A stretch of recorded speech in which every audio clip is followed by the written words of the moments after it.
capital M, small m, M say is M. M for mango, M for monkey, M for moon, M for mouse. Now let us write capital letter M. For that, draw a vertical line, go to the top, make a slanting line, go down, one more slanting line, again another vertical line. 2 vertical lines and 2 slanting lines make capital letter M.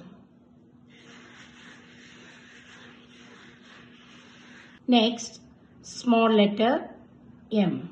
For that, draw a vertical line, go back, make a curve, go down, down, down, again go back, make one more curve, go down, down, down, stop. Practice daily. Bye bye children.